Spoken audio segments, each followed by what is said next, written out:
Hi, this is Starkey Sowers. Welcome again to another Plus Program training series. Today's topic is trace minerals, and this is part 2. So as we were saying in the part 1, when it comes to trace minerals, ultimately they're extremely important. So a lot of you guys might be thinking, if you didn't watch part 1, what are trace minerals? Well, first of all, there's 72 different minerals. 15 of those are what we call essential, which basically means without them, you're going to be in a situation where you've got what we call a nutrient deficiency, and it could be a disease situation that develops because of it. Out of those 15, 9 of them are what we call trace or smaller amounts. So I'll give you a little reference on that. Calcium, 1,000 milligrams, so to speak, stores in the body. So when it comes to some of the trace minerals, such as manganese, maybe there's only 20 milligrams. So it's huge diversity when it comes to it. We'll get a little bit of details on that on the closing parts of this. All right, so with that, let's look at some trace minerals of interest. So right off the bat, when we think of trace minerals, I always think of different types of trace minerals that are important. So I look at iodine. Iodine's got to be one of the most important trace minerals that we've got. A couple unique things about iodine. First of all, the food sources on iodine are going to be fish. It's also going to be seaweed and salt. So a real unique situation, because when you look at iodine as this, the closer that you live to the ocean, chances of getting fish that are fresh are a lot more readily, right? So what does that mean? Well, when you start getting inland, oftentimes iodine deficiencies throughout the years had developed. So what people did is they started fortifying salt with iodine. So what that did is prevented individuals from getting iodine deficiency, especially anybody that lived inland from an ocean area. So what does an iodine deficiency look like? Well, typically there's a growth on the neck. It's called a goiter, and the thyroid gland actually enlarges, so to speak. Well, what becomes so critical about iodine is this. The body has to have thyroid production of thyroxine hormones on a regular basis. They're needed for oxygen uptake by the red blood cells. They're also needed for energy, metabolism, all sorts of different things. All right, so with that said, when we look at iodine, iodine becomes critical because iodine combines with what we call tyrosine, which is an amino acid to produce thyroxine. So without that, growth of cells and tissues actually doesn't take place. All right, so a deficiency of iodine actually looks like this, very unique. It's actually called cretinism. It's actually a lack of developmental growth as well as mental retardation. So we see like an immediate situation here. When we have a trace mineral in very, very small amounts without adequate intake of those, we actually see developmental disorders with children. And so we actually now see that there's a huge importance. So iodine is the first one we're going to take off with as being one of the most integral components. All right, next on the list is going to be selenium. Selenium is a great popular one, been very popular for the last 30 years. A lot of times we'll see it on different types of TV ads, multivitamin with selenium, things of that nature. So when we look at selenium, a couple unique things. Selenium is what we call a coenzyme, but it's also necessary for the production of glutathione peroxidase, which is the body's #1 antioxidant system.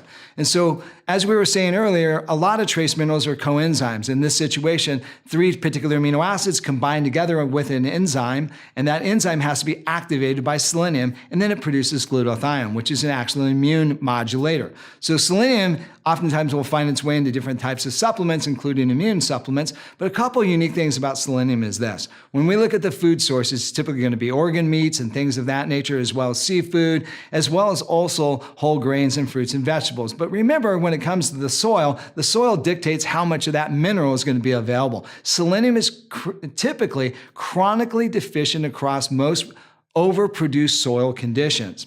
So one thing that's very unique about selenium is this. Where particular individuals grow garlic, usually there's a selenium-rich soil environment. So here's what we know. Garlic has a great source of different types of amino acids, such as cysteine and things of that nature, but it also typically has a very abundant amount of selenium. So individuals that consume selenium-rich foods, including garlic on a regular basis, actually have less incidences of certain types of cancer. And that's kind of what made selenium so popular when it came to prostate cancer and things of that nature. Selenium seems to be a component that's one of the constituents, so to speak, that adds up to whether or not you're going to get cancers or not. And so if you're eating rich foods that have selenium and things of that nature, then your incidences might be a little bit less. All right, so with that said, we see selenium being a very soil conditioned situation. So remember that as we go through, especially when we get to the end, we're going to kind of tag on that a little bit. All right, so next on the list, Manganese. Manganese is definitely one of my favorites. One thing that happens with manganese is manganese helps with the production of what we call mucopolysaccharides and also proteoglycans and all these other different types of components. Manganese is also an antioxidant producing coenzyme, as well as it also helps in a couple other different areas in the body. So let's kind of get back to those mucopolysaccharide ideas. All right, so what in the world is mucopolysaccharides? Well, when it comes to the synovial fluids in the joints as well as the cartilage, those are mucopolysaccharides, the tendons, the ligaments. So a lot of athletes will use manganese in tendon ligament formulas to help reduce aches and pains. So manganese becomes a critical component for those particular integral areas. A couple of other notes on manganese. When it comes to toxicity, it's typically pretty rare unless you're working in some type of a foundry when you're getting some type of manganese fumes. The other thing to remember is we're saying manganese, not magnesium. Magnesium is completely different. Manganese is a trace mineral. Magnesium is a macro mineral. All right, so moving on to the next one is silica. Silica is another connective tissue gem, so to speak. So when we look at connective tissues, mucopolysaccharides, tendons, ligaments, as well as bone development, silica is actually integral. So when we look at the food sources on that, anything that grows in the ground, fruits, vegetables, things of that nature are going to have abundance of silica. All right, so silica, as we're saying, is very necessary for all sorts of different mucopolysaccharide production. One thing we found about silica in the last probably 20 or 30 years is this. When there's inadequate amounts of silica in the diet, what happens is we increase atherosclerotic plaque at a much more greater propensity. So if your diet is lacking silica, chances of developing atherosclerotic plaque are actually higher.